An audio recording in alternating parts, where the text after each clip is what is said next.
Did you know that before Eve there was another? What if I told you she may have cursed humanity? Who was she, and why has her story been buried in shadows?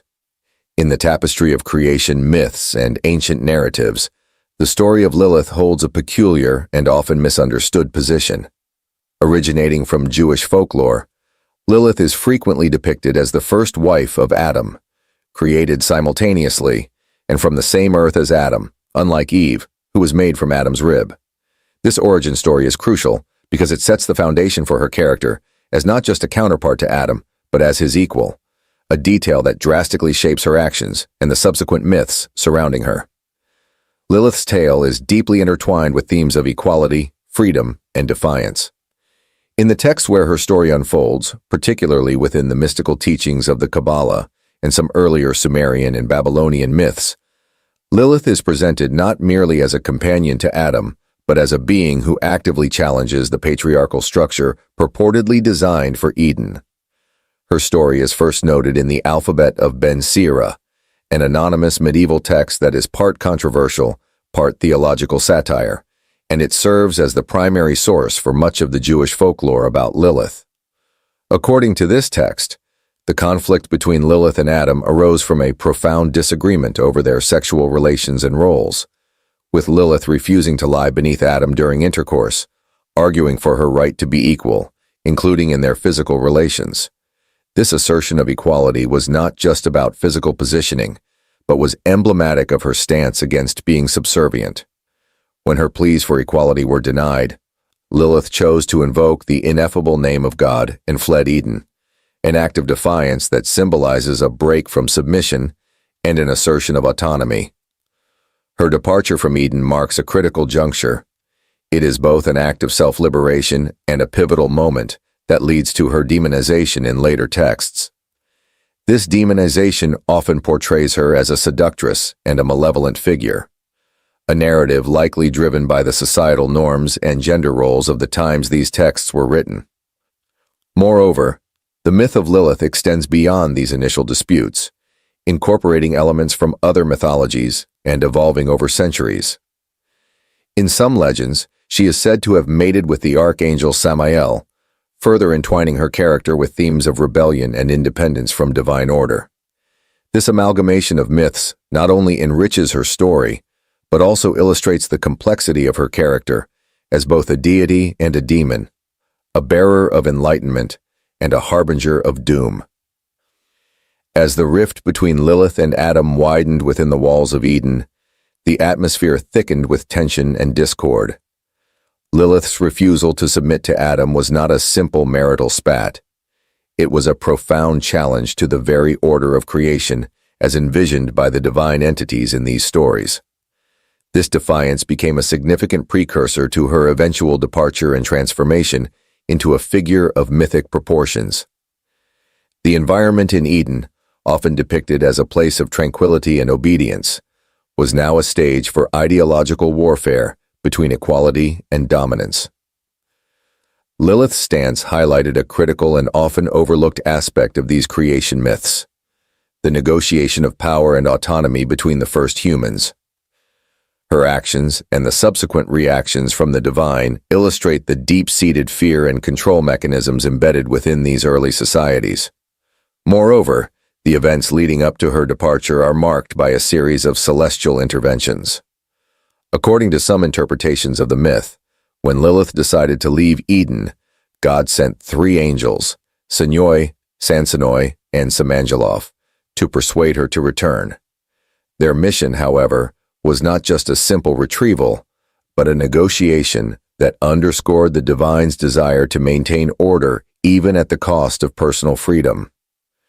Lilith was given a stark choice: return to Eden and submit to Adam, or face the consequences of 100 of her demonic children dying every day she remained absent.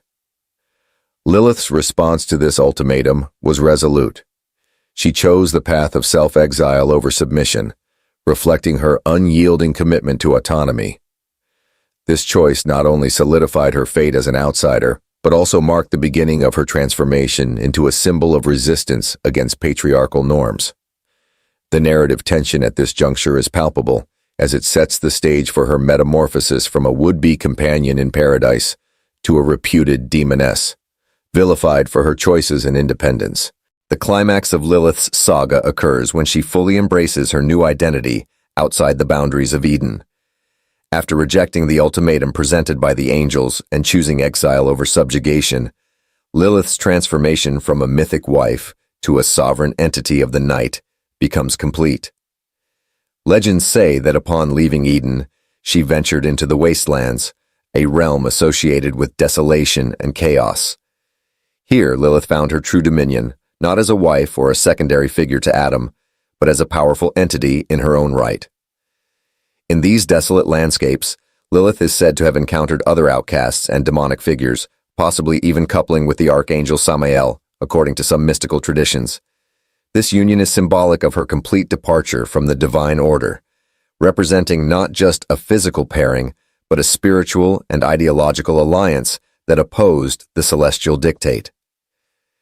The main event in Lilith's narrative is rich with symbolic imagery.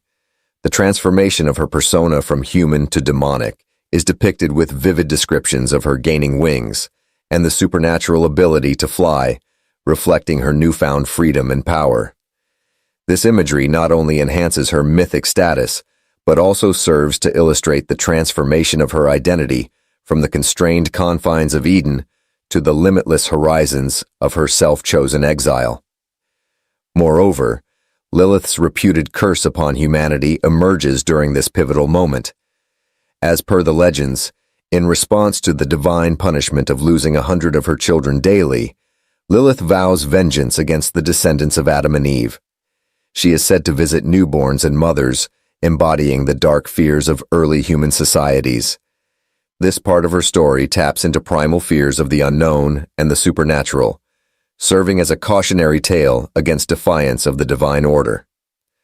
Following Lilith's transformation and her establishment as a figure of both fear and empowerment, the immediate repercussions of her actions began to ripple through both the celestial and earthly realms. Her defiance and the establishment of her own dominion were not without consequences, as both human and divine narratives sought to cope with the unsettling implications of her rebellion. Upon her self-exile, the mythology surrounding Lilith grew darker and more complex. As a figure believed to roam the night, she was now depicted in various texts as a spectral presence, haunting the dreams of men and endangering newborns. This portrayal was perhaps a reflection of societal anxieties surrounding the uncontrollable aspects of female independence and sexuality. Lilith's transformation into a demoness served as a grim warning. The price of defying traditional roles could lead to vilification and eternal ostracism. Simultaneously, the immediate aftermath of her departure also had significant emotional and psychological impacts on the narrative of Eden itself. Adam, depicted in some texts as bereft without a mate, led to the creation of Eve, made from his rib, ensuring her compliance and subservience, a stark contrast to Lilith's defiant independence. This shift signifies a reinforcement of the patriarchal order within the myth, directly responding to the challenge posed by Lilith. Moreover, the divine reaction to Lilith's choices also underscores the tension between free will and divine order. The punishment inflicted upon her, losing 100 of her demonic children each day, highlights the harsh repercussions for those who defy divine commands. This aspect of the story not only intensifies the dramatic stakes, but also serves as a theological exploration of obedience, punishment, and the limits of divine mercy. The story of Lilith and its long-term repercussions extend far beyond the ancient texts and folklore where she first appeared. Her legend has persisted and evolved, impacting cultural, religious, and feminist discourse over millennia.